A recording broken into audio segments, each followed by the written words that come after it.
name is Dante, and today it's Podcast Tuesday, and we've got some Modern Horizon spoilers this time.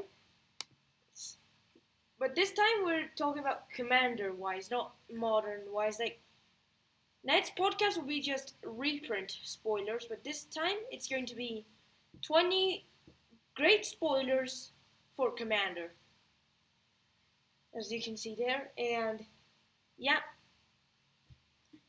There's going to be same animations as always, but this time we're doing it more effective. Like, just did some updates, and yeah, there we go. So it's time for number 20.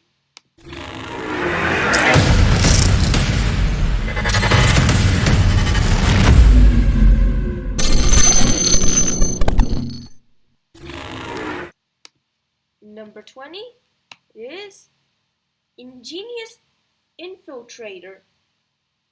Ingenious Infiltrator is another great ninja in Ninja Tribal, like Yuriko is, say for example. With like ninjas are now coming back in Modern Horizons, but in unusual creature types. Since the thing is that usually ninjas were like humans or rats. There was a demon ninja, yeah, that was true, but now we got Vidalcan ninjas, zombie ninjas even. Like, how is a zombie supposed to be a ninja? Like that does not make any logic sense. Like, a zombie that's a ninja. Like, zombies, how can they be a ninja if they do always, if they're so loud and so slow? Like, there's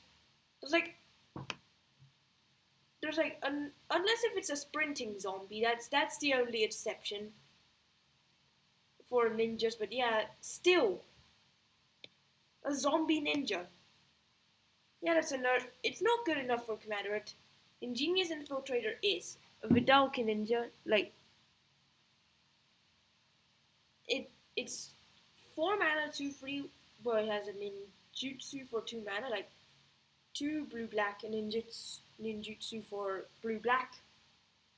And whenever any ninja you control deals combat damage to a player, not just itself, any ninja, even a shapeshifter that are also ninjas, draw a card for each. Like, basically, if 2 ninjas deal damage and you draw 2, it's kind of like a Yuriko effect, but worse. That's the thing. Like, Yuriko, you basically draw, but your opponents know what it is, and they take damage due to that. Well, they lose life. They don't take damage, technically, but yeah.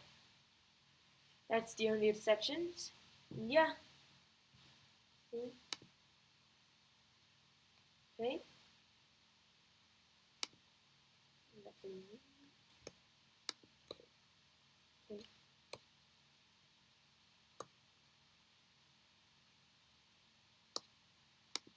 Now, next card we got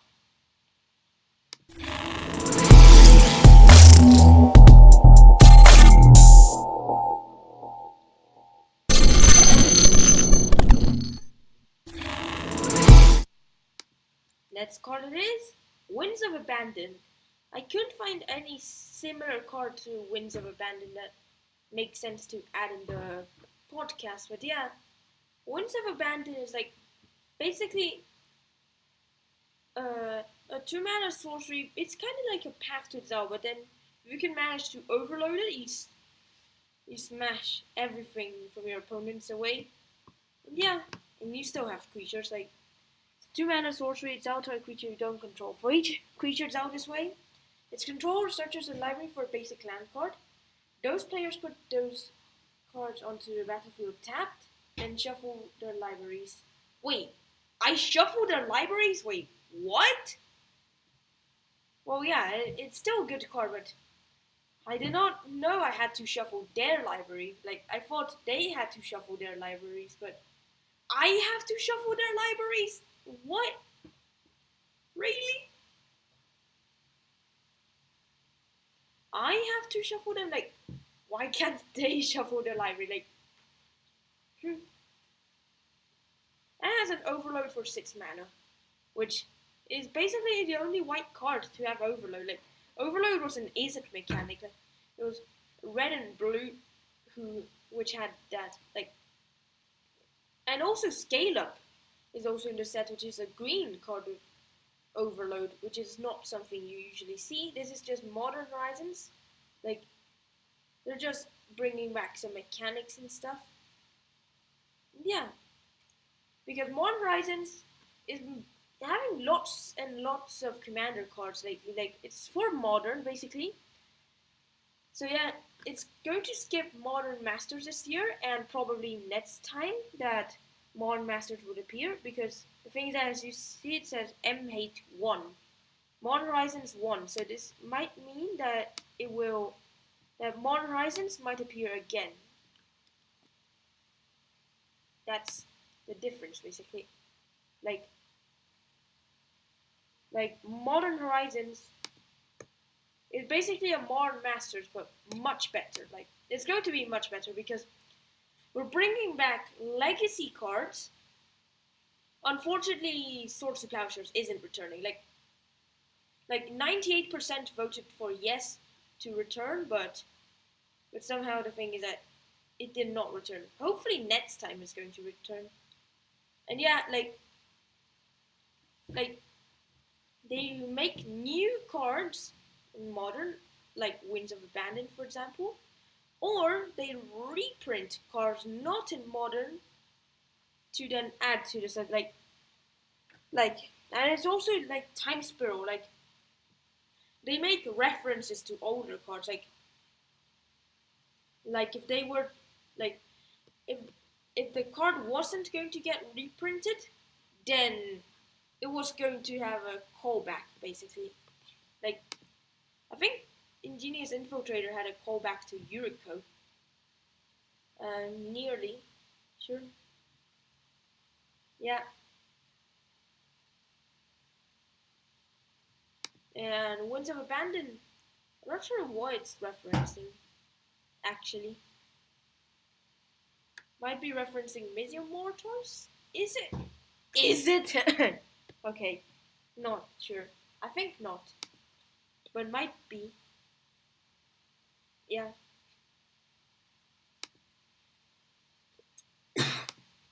Number 18, we got...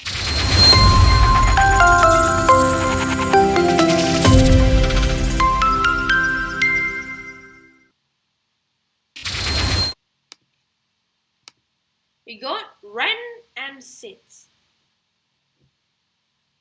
Like, yeah, it's a 2-mana, 3 loyalty legendary planeswalker. Ren, that's above average actually.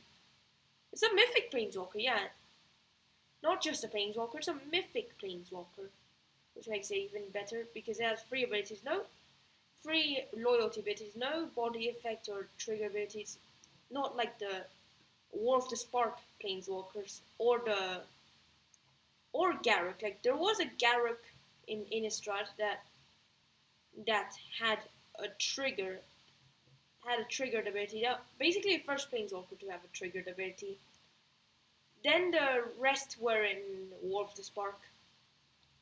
But yeah, Tibalt was, and yeah, currently is the planeswalker with the lowest mana cost. But now, with Ren and Sits coming soon, it's now Tibalt is going to be tied with Ren and Sits. Because, well, yeah, Nisa is outside the stack to CMC, but at least she's going to be free, not 2. Like, because if you just do 2 CMC for the Nisa Steward of Elements, I think was called, the one from Amonkhet, the blue-green, then that's the only exception. Like, it's 2 CMC, but it's and 2 mana, not 2 mana, like Tibalt and Ren and Sits. Like, yeah. Ren and Sits is like, it's very good. Like, so it's going to be played very well in Commander and Lord Windgrace decks. It would, like, it's similar to Lord Windgrace even, like, because of the abilities. Like, Renin 6 +1 is to return a land card from your graveyard to your hand. Very good. Like, you get back some lands you didn't want in there, like wasteland, strip mines, anything. Yeah. Also with a Euless influence or seismic assault, that would be good. And yeah, -1 is to deal 1 damage to any target, which you'd probably never going to do -1 on Renin 6. With -7, the ultimate is you get an emblem with instants and sorceries in your graveyard have retrace. Very good. That's also great for its +1. Also for Lord Windgrace at -3. Yeah, would have been good that Lord Windgrace was going to get reprinted, but it doesn't really matter. Like, I already have Lord Windgrace, like, but yeah. And yeah, it's good because you just get back to your hand any unwanted lands in your graveyard. Yeah.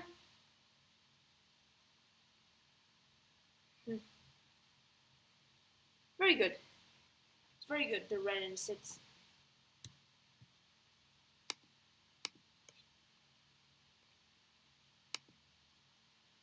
Next card we got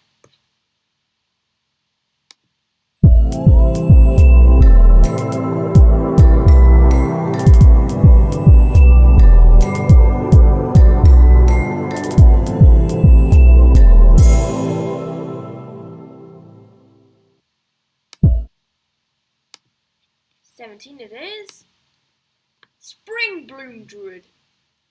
This card might kill Harrow. Like, Harrow is a card very played in Commander.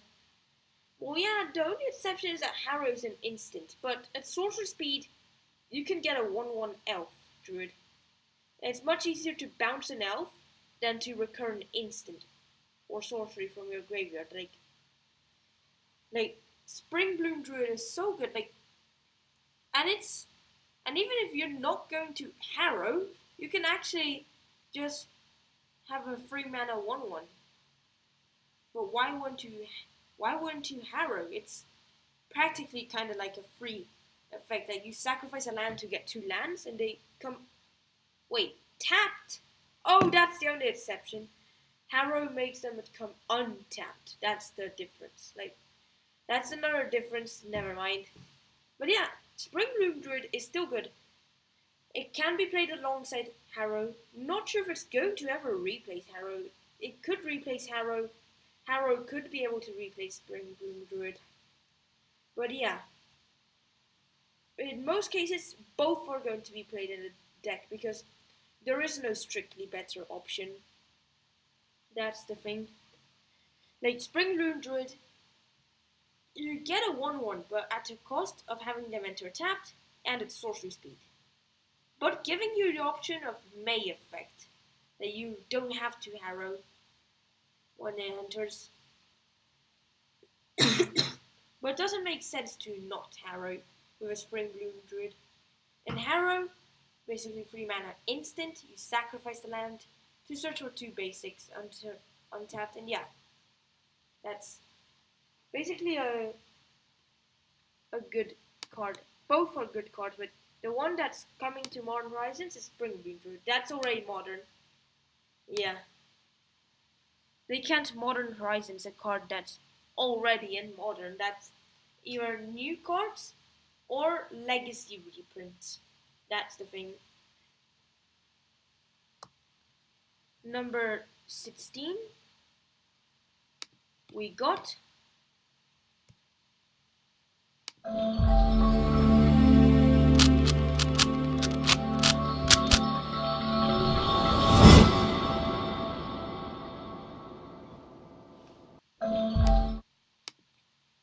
and it is Genesis. Yes, Genesis is getting reprinted.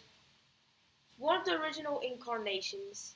Yeah, very good. Like, you'd want Genesis in the graveyard at all times. Like, Genesis is a 5-mana 4/4 incarnation. With at the beginning of your upkeep, if Genesis is in your graveyard, You may pay 3 mana. If you do, return a target creature card from your graveyard to hand. Yes, it can return itself if you actually need to, but why would you? Like, you'd want a Genesis in the graveyard to retrieve your other cards from there.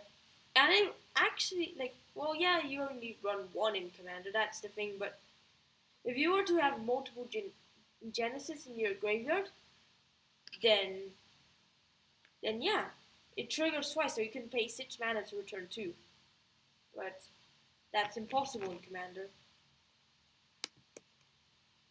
Unless if they were to modify Genesis' text to say a deck can run any number of Genesis. Like, what? 18 Genesis in one deck? What? No, they're not going to do that. Like, if they do erratas, it's just to make simple stuff. Like, they don't make erratas like that. They don't change a major part of the card. That's the thing they don't do with erratas.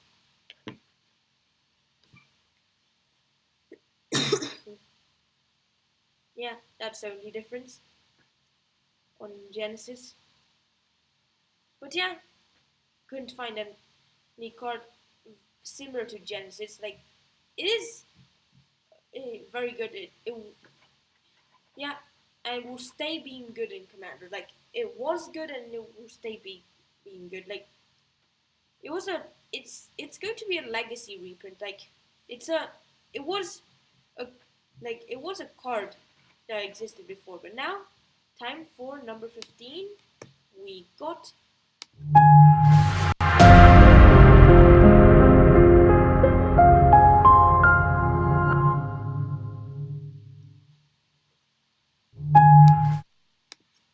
it is Collector Oof. And guess what? Yeah, that's a new print, but when you play this against an affinity player, they would go like, oof. Yeah, you get it? Oof. It's just a joke, like, oof. As in, oof. Like, yeah. So 2 mana 2/2 oof with activated abilities of artifacts can't be activated.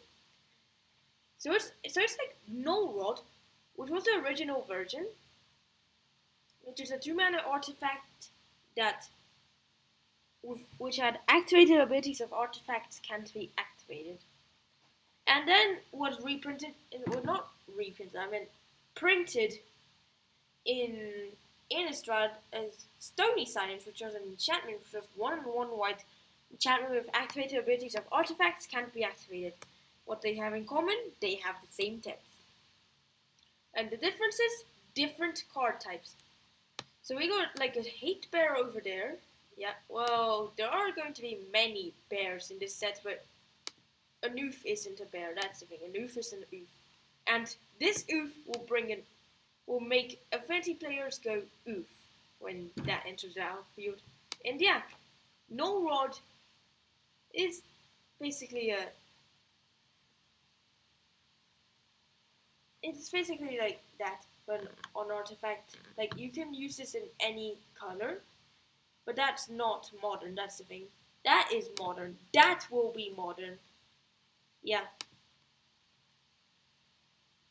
They have similar flavor sets. Like, I think Collector Oof is making a reference to No Rod, not Stony Silence. Because it goes like, he steals power from treasure after treasure. And what does it do for the Oof?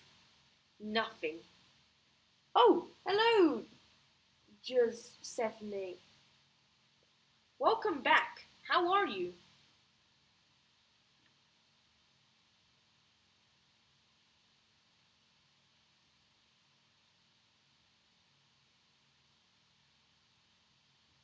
And yeah, and then the flavor says like Gerard, but doesn't do anything. And then it says like Hannah says like, no, it does nothing. And their study science, the relic's purpose, its design, whatever the intent, It is now a mere curiosity that breaks up the horizon. Oh, Modern Horizons, yep. I did not realize the flavor text until now. Like, it was just a coincidence. I said, like, Horizon, and this is a Modern Horizons spoiler podcast. Like, yeah. Very good. The collector, oof.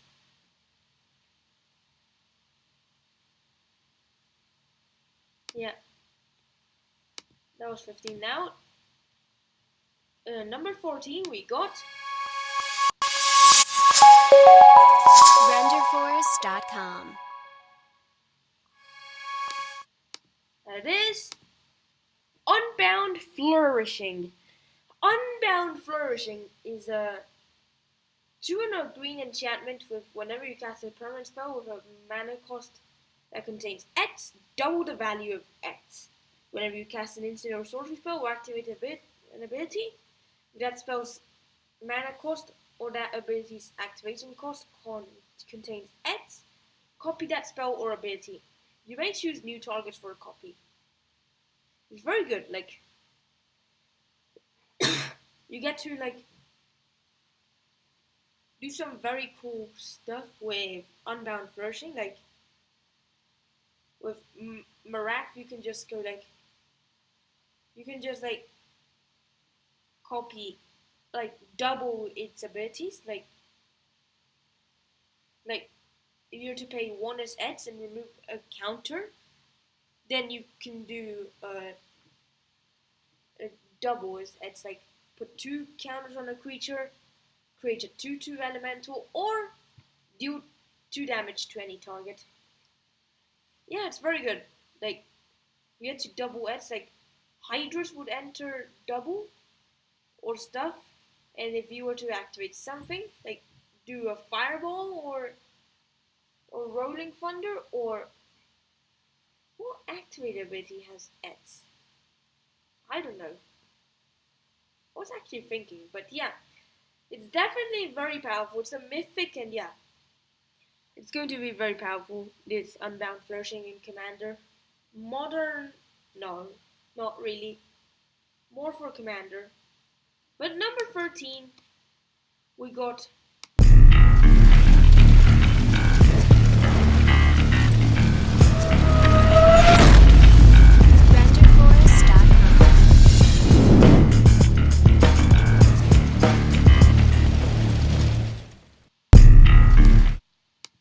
it is Urza, Lord High Artificer. That's actually the first time we're getting a black bordered Urza, and unexpectedly, it's a legendary creature. He's not a planeswalker this time. Like, Urza was the first planeswalker, and why is he not a planeswalker there? Like, doesn't make sense. Like, Sarah gets to be a planeswalker, but not Urza? Why? Why do that? Like, Urza is a planeswalker. Well, he was a planeswalker. I think Urza died during the Phyrexian invasion on Dominaria. And yeah, but in Unstable, they were trying to rebuild Urza. Yeah, like Urza's a 1/4 human artificer with when you enter the battlefield, create a 0/0 construct artifact with creature with. This creature gets +1/+1 for each artifact you control. It will get very big instantly in an artifacts commander deck, like say for example Wrath Capuchin. Yeah, a Wrath Cap. Urza would be good in a Wrath Capuchin deck. Like it's very good. And yeah, tap an untapped artifact you control to add blue. It has some potential in modern. Like you could just like use the Sword of the Meek combo, and then you get infinite tokens. And then for 5 mana, you can shuffle your library and exile the top card. What? Oh yeah, shuffle your library and exile the top card. Until end of turn, you may play that card without paying its mana cost. I think it's going to get modified, the text, before it gets printed, because it should say then it's out the top card of your library. Like, there's missing text. Like, the other Urza is a silver bordered planeswalker, like 5 colors in the silver bordered. Like, Urza's the only planeswalker to be 5 colors. Like, but this Urza is a mono blue for some reason. But this is 5 colors. Like, that's just the silver bordered. Like, you can't just play it. That's the thing. And yeah, they modified AskUrza.com for the War of the Spark cards, like for Planeswalkers. Yeah, the Planeswalker loyalty abilities, even body effects and triggered abilities. Like the body effects turned into emblems. Triggered abilities became loyalty abilities with Urza, and then some spells even became abilities on Urza. Like, Urza got upgraded on AskUrza.com. Like, you just need Wi-Fi to use Urza. Like, you need to head to AskUrza.com and click +1. That's the thing. +1, yeah. It's a random effect. Like, it does do something. Like, it just triggers a random effect depending on what you select. Like, -1, +1, -6. Yeah, that's different. Like, and I think every set they're going to modify Urza. Like, maybe Renin 6 abilities. Deal 1 damage to any target +1 as well. The emblem would be cool on an Urza. Yeah. But yeah, that's not. But that's not. But you just can't play Urza. Like, unless if they were to make another unset. Like, what unset will they make next? That was like last year. For a month, you could just play silver borders in Commander. But there we go. Number 12, we got.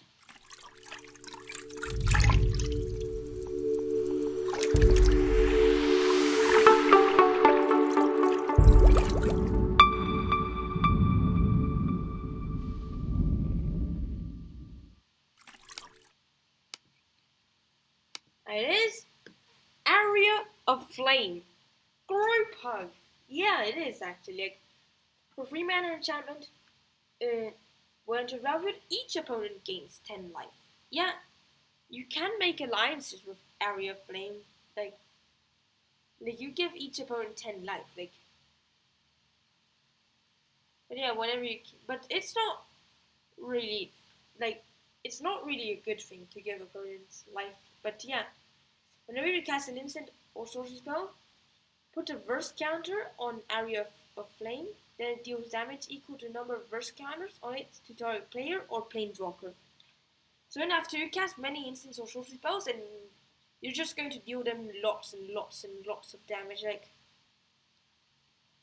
Like the 10 life was just so they can prepare. And yeah, for the big smash with Area of Flame. It's very good. It's actually going to be very good with Omniscience and Sentinel Towers and 1,000-Year Storms and stuff like that. It's going to be very good. The Area of Flame. Yeah. It's very good. Area of Flame. It's going to be a second card to use verse counters. The first one was Ixalan, which I decided not to put Ixalan in this specific slide since the thing is that Ixalan has literally nearly nothing to do with Area of Flame. Simply verse counters, and that's all. Yeah. Number 11, we got.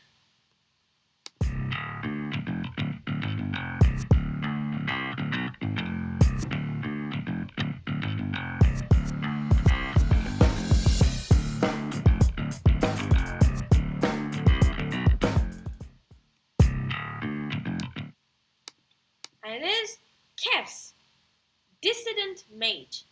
That was actually one of the Commander deck commanders, like from Commander 2017. Kess was one of the like commanders. Well, it was mainly I don't remember the name, but Kess was one of the backup commanders, and Mercer was the other backup commander. If you know what's the name of the Wizards commander, then feel free to type in the chat. Yeah, or the comments.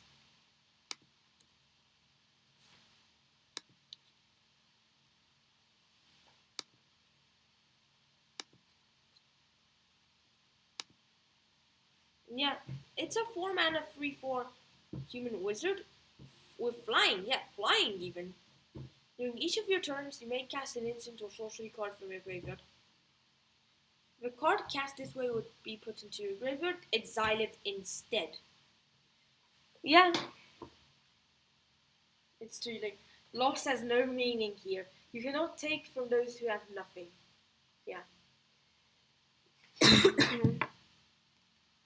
It's a very good card. Like, you can just flashback an instant or sorcery every turn. And yeah, it's very good. That's the thing with Kess. Like Kess is very good. Like, you get to flashback stuff. Like, Kess for commander is very good because it is just basically a legacy reprint. But yeah, but like a commander and very good. It's very, very, very good card. Yeah. There we go. And number 10, we got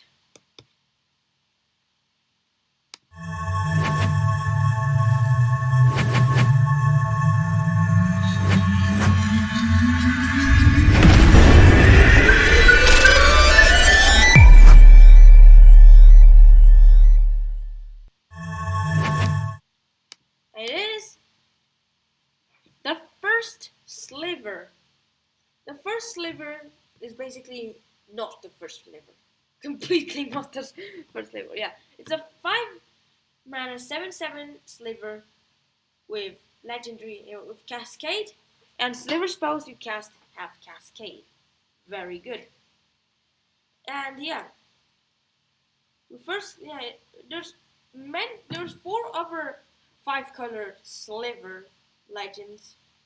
Like, there was Sliver Queen, which is 5 mana 7/7 sliver with 2 mana to create a 1/1 sliver. Yeah. Sliver Hive Lord is basically the only 5-color 5/5 sliver. Like, the rest are 7/7s, but Sliver Hive Lord is the only exception. Like, this is 5/5 instead of 7/7 for 5 colors. And slivers you control have indestructible. Yeah, because the new slivers, like from M15 and now in Modern Horizons, are really going to affect your slivers because they used to affect all slivers. Now they only affect your slivers. But yeah, Sliver Legion is OP. Like, you get Coat of Arms for slivers when Sliver Legion is on the battlefield. It's a 5 mana 7/7 with all slivers get +1/+1 for each other sliver in play. Yeah, it's so good. Like, now currently Sliver Legion is $100 because of with the new Modern Horizons. Sliver Queen is $200 for a card in Tempest Remastered, which was like 2015, and that's $200. Really? It's Sliver Overlord.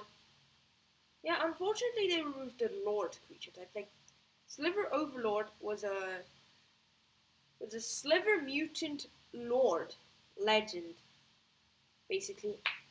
But now it's just a legendary creature Sliver Mutant. Like, legend has been replaced with legendary creature. Like, yeah, it's a 5 mana 7/7 with. For 3 mana, you can search your library for a sliver, review it, and put in your hand, then shuffle your library. And for 3 mana, you can steal a sliver permanently. Yeah. The end of evolution. Wow. Very good. The first sliver is very good. Like, like basically the most expensive slivers in mana cost are those, but yeah, it will work very good with cascade. If you cascade into another sliver, then you can keep on cascading and cascading and cascading. Yeah, if you keep on slivering, wait, what? No, if you keep on cascading into slivers. Oh yeah, sliver. It's just a joke. Yeah, if you just keep on doing cascade into slivers, and then more slivers and more slivers, then you can just keep on cascading into slivers. Or basically you could just keep on slivering.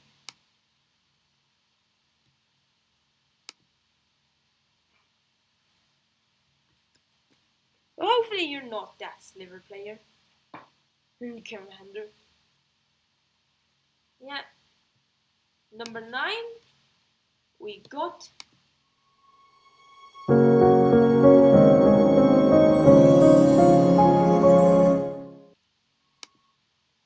it is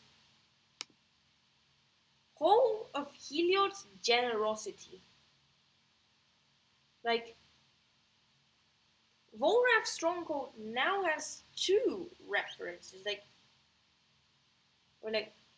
Academy Ruins was a reference to Tolarian Academy and Volrath's Stronghold because of the abilities. Like, they're all legendary lands. Like, Academy Ruins is a land tap for 1 mana or 1 and a blue tap. Put our artifact card from your graveyard on top of your library. That's just in Time Spiral. That was a reference to Volrath's Stronghold, which you tap for a colorless, or 1 and 1 black tap. Put our creature card from your graveyard on top of your library. And now we've got Hall of Heliod's Generosity. Just tap for a colorless, or 1 white tap. Put our enchantment from your graveyard on top of your library. Very good. Like, you get to always get your enchantments back. Like, it's going to be a must-have for your Estrid, the Masked Commander deck. The Hall of Heliod's Generosity. Very good. Like, Modern Horizons is practically like a Time Spiral. Like, Modern Horizons, they basically reprint cards not yet in Modern, but otherwise on the new cards they make references to older cards. Like, Hall of Heliod's Generosity is referencing Volrath's Stronghold. And yeah.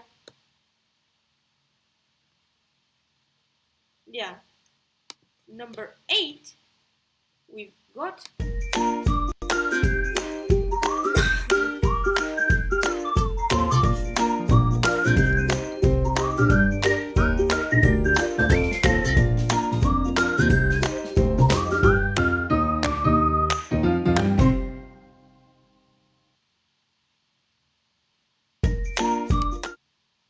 it is Eladamri's Call. You seen that golden 8? Then yeah, it's so cool. Like, now the card is Eladamri's Call. Like, that's going to be a reprint. It's very good. Like, a 2 mana instant to search a creature. Very good. Like, it's a green white instant with search your library for a creature card, review that card, and put in your hand. Then shuffle your library. Very good. Like it's a very good card. Like, you get to search a creature at instant speed for 2 mana.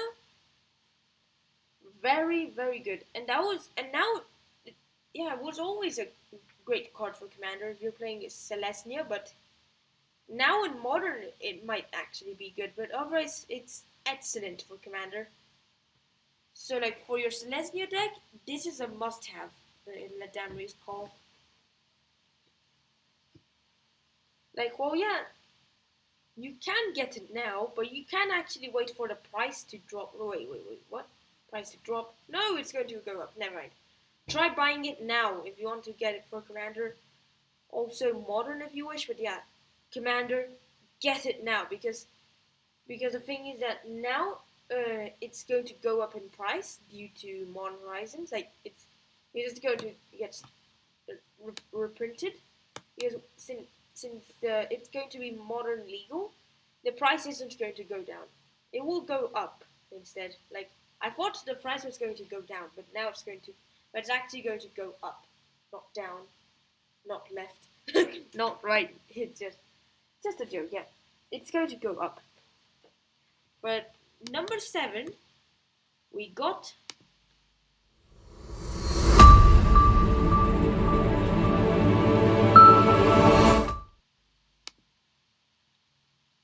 it is Spore Frog. Spore Frog is basically, well, yeah, Modern already had one in white called Kami of False Hope, but yeah, Spore Frog is getting reprinted. So it's going to be an excellent card for Modern and for Commander, mainly for Commander and Pauper. But yeah, very good. Like, Spore Frog is a very powerful card. Like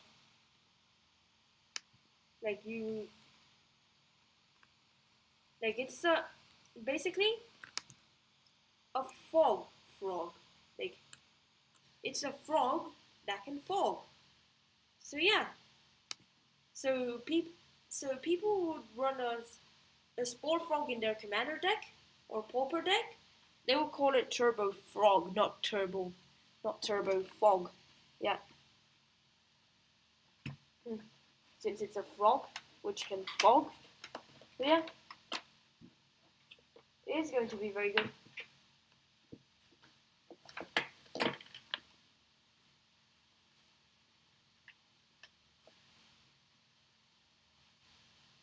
Yeah. It will be very, very good. Yeah. And then number 6, we got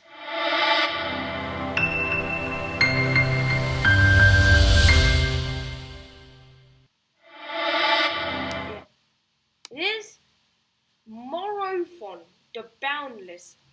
Yes, it's a sliver. Yes, it's a coward. Oh look, it's an elephant. Wait, Eldrazi's? No, wait. It's everything! Yes, it's a Morophon, the Boundless, 7 mana 6/6. Legendary creature, shapeshifter with changeling. It's every type. Shapeshifters are coming back. Yeah, Morophon is a ninja, yeah. Orc, goblin, ninja, human, zombie, elf, Eldrazi, coward, samurai even, yeah, everything. And as it enters battlefield, you can choose a creature type. And spells of the chosen type you cast cost Wooburg less to cast. This effect reduces only the amount of colored mana you pay. Other creatures you control of the chosen type gets +1/+1. It's a lord, basically. And makes a great combo with the Fist of Suns, which basically you get to pay Wooburg rather than pay the mana cost for spells that you cast. And that's 3 mana. So, yeah. Basically, for Fist of Suns, then you're just casting everything of the chosen type for free. You go like, say for example, you are playing Hydra Tribal. Hydra Tribal? Wait, what? Yeah. Suppose you're playing Hydra Tribal. Just saying. Not sure if that's a thing, but yeah. Play Morophon as your commander. Like, in his color identity, you have Wooburg. So you can play Hydras of all colors. But are there Hydras in every color? No. Let's make something more simple. Let's go for something like allies. Yeah, allies. There we go. Allies. Let's make Morophon as the commander. You use Fist of Suns in the deck. Like, well, you could cast Morophon, but then, like, with Fist of Suns, you then can use Morophon to choose allies. And then you can just drop ally, Beast Whisperer, Beast Whisperer at the start, and ally, draw, draw, ally, draw, ally. Like, you just drop so many allies, you draw so many cards, and there you go. You've dropped a lot of allies, and you still have 5 cards in hand. Suppose that. Suppose you have 5 cards in hand after using the Morophon Fist of Suns combo. Yeah, very good. Because with Beast Whisperer, you could just, whenever you cast a creature, you draw a card. So yeah, you'd be running a Beast Whisperer in the deck, although it will be your only non-ally creature. But why would you do that? Exactly, it's just an extra. You want to do card advantage, but yeah, you don't have to, actually. Then, number 5, we got...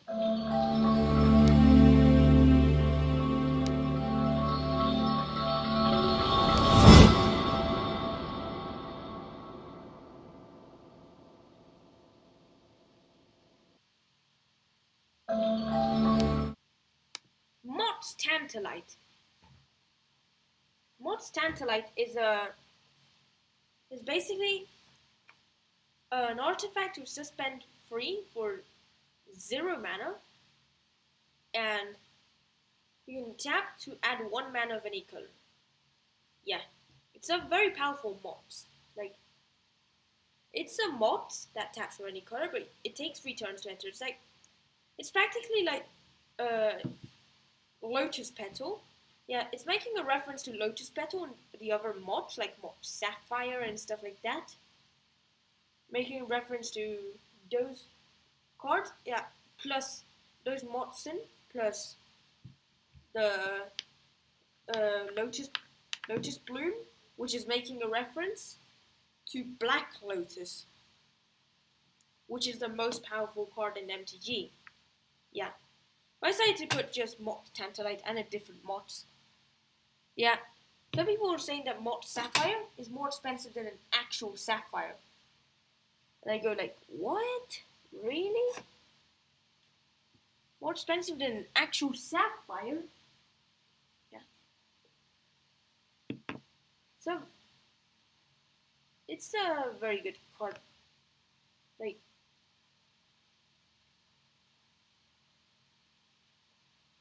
Like all Mottson are good. Like yeah, it's going to be like the most expensive card in the set. Actually, I think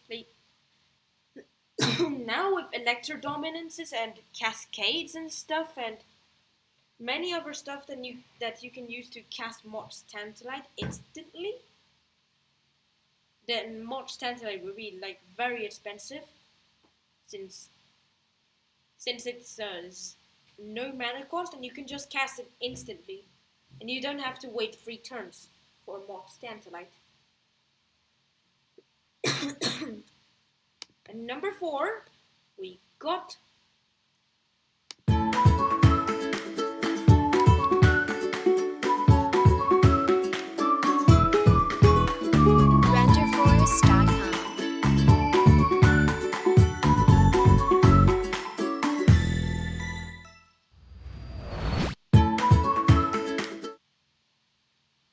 it is?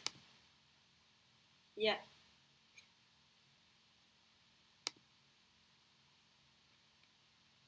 Yeah. We got... Yeah.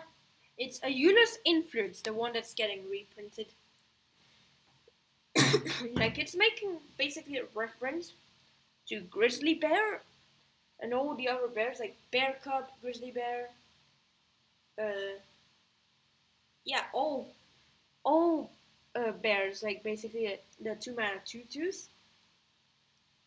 Yeah, and Seismic Assault. Like, Seismic Assault was the older version of Ayula's Influence. Like, Seismic Assault is a 3 mana enchantment to discard a land card to deal 2 damage to any card target. But that's 3 red. But now this is 3 green enchantment. Discard a land card, create a 2/2 bear creature token.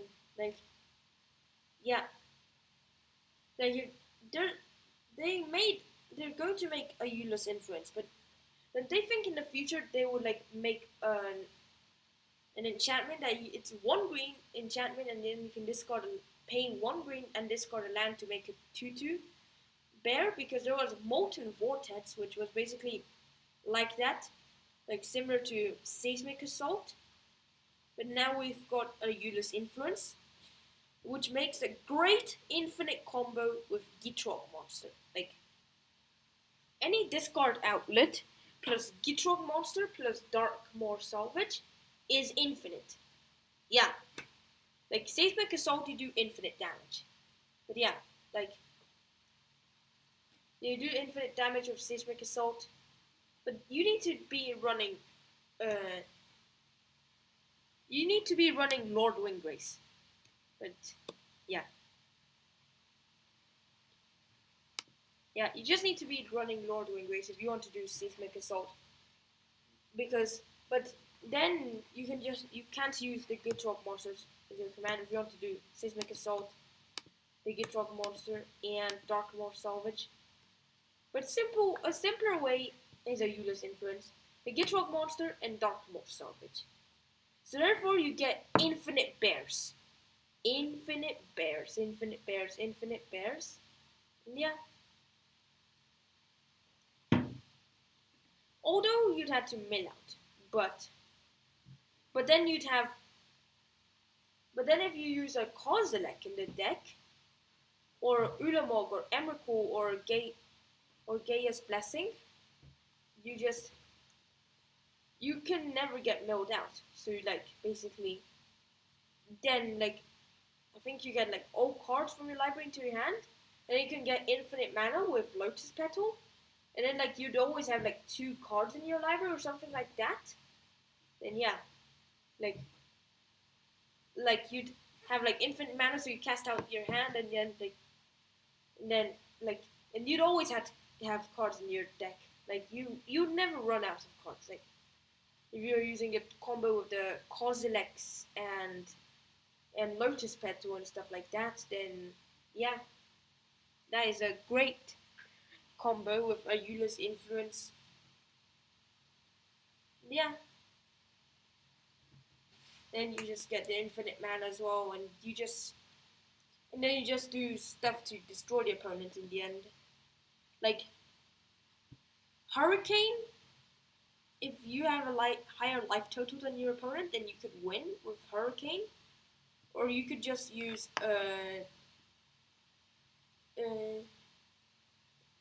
Drain Vitality or Cryptorax or something like that. But I don't know. Never mind. But yeah, I don't know. But you just find a way to destroy your opponent. But otherwise, you'd be attacking next turn with infinite bears. Unless if you're using Concording Crossroads, and then you can instantly attack with infinite bears. There you go. That's the infinite combo complete. You smash the opponent with grizzly bears.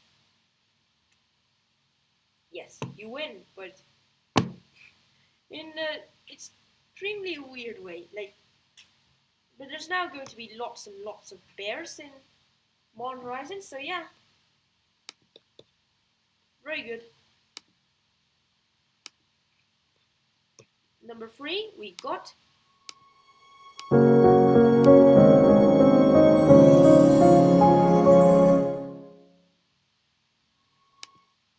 remember to subscribe if you haven't already, but yeah, the cards number 3, not 1, it's not 1, not 2, but 5 cards. Mainly Force of Negation is the best one, but all the forces are cycle, and they're all OP. Like they're all making, like, Force of Negation is making a reference to Pact of Negation and Force of Will. Force of Rage is making a reference to Spark Elemental and Pyrokinesis. Yeah, it does actually make a reference to Pyrokinesis because of the alternative cost. Force of Virtue is basically like what was the white Force of Will again? I don't remember. And Glorious Anthem. Yeah. Because Force of Will was also part of the cycle. Now they're making a reference to that cycle by making another cycle. Yeah, Force of Despair. It's basically making a reference to Contagion. Just Contagion this time. And Force of Vigor, they're making a reference to the other, to the green Force of Will, and I think it was Relic Crush, the name.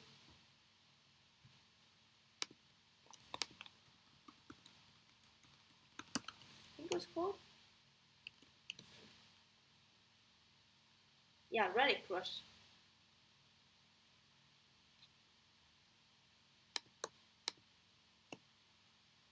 Yeah, like Force of Vigor is definitely better than Relic Crush, since the thing is that it's cheaper and it's an instant, and you can use alternative cost on your opponent's turn. Very good, basically.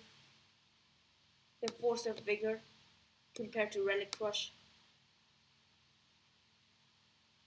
Yeah.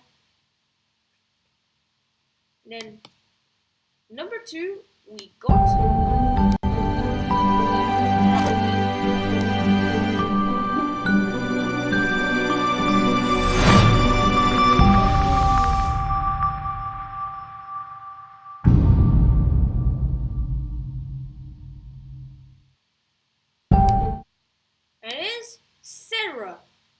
the Benevolent.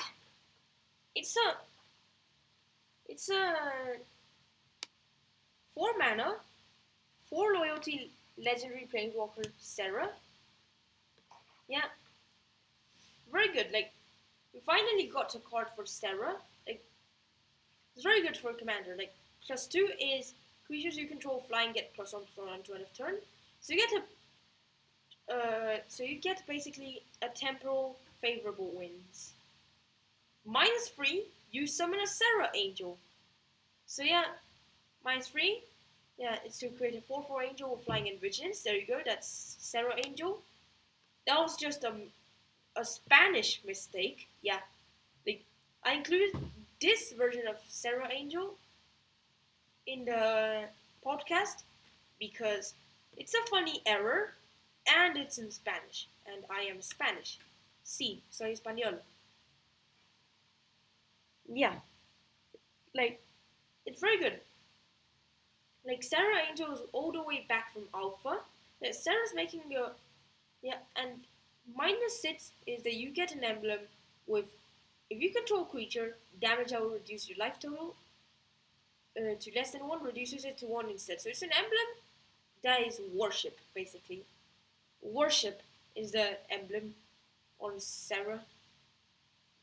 So yeah, Serra's making a reference to Serra Angel and worship.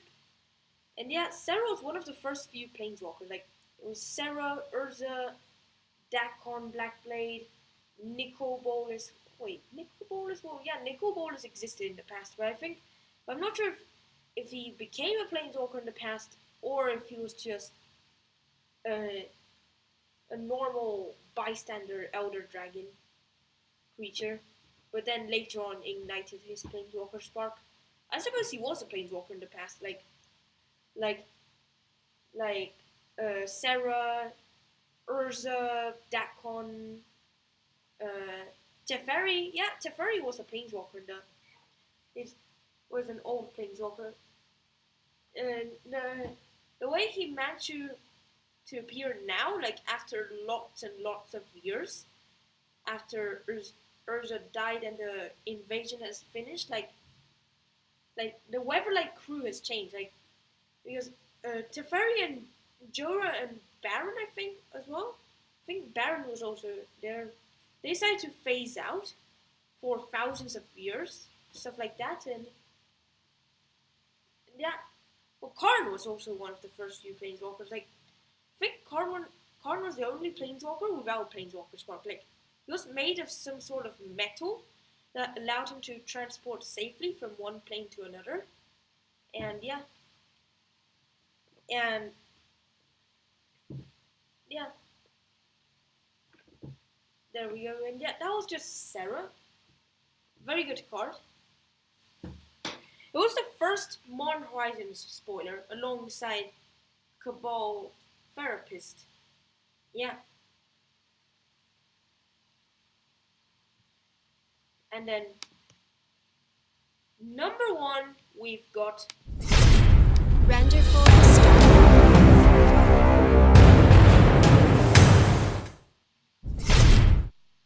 Hex Drinker.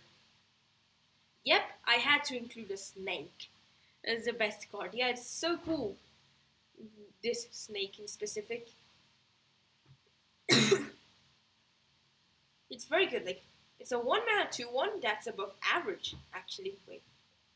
So yeah, Sarah's on average. That was just that. Morofon is below average, but yeah, on average. Above average, the first sliver. Below average. Below average. Below average. On average. Below average. Above average. And below average. Unless if you're ninjutsu, so yeah, that's above average. In most cases, it's above average, that ninja, but yeah. Hex Drinker is basically very good. So, 1-mana 2/1 snake with level up. And starting from level 3, level up for 1 mana. And at level 3 to 7, from level 3 to level 7, he's a 4/4 with protection from instants at level 8. Plus, he's a 6/6 with protection from everything. There we go. That is basically Progenitus. But as a smaller snake, instead of being a big Hydra Lord or stuff like that. Yeah, Hydra Avatar, not Hydra Lord. But those 10 mana 10/10 with protection for everything, and if Progenitus will get to graveyard from anywhere, you reveal him and shuffle him back to your library. Yeah.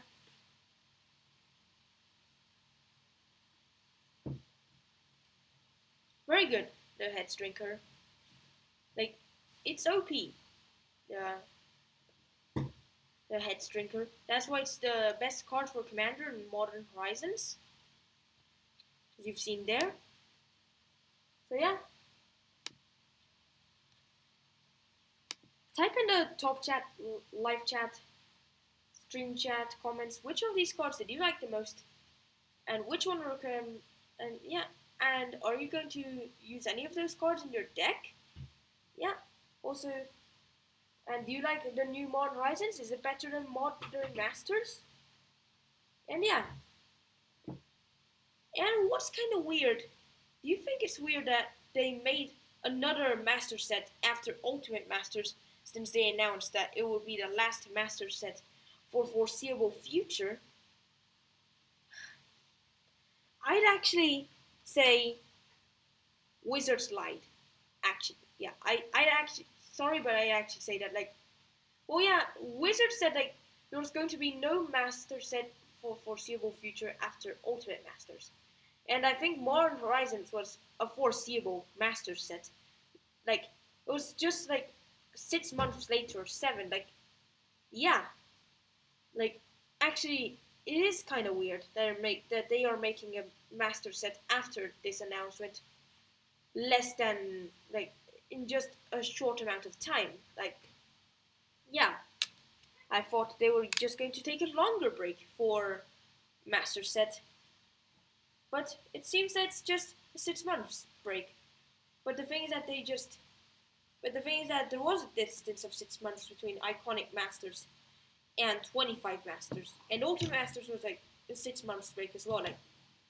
Like 6 months they make a Master set.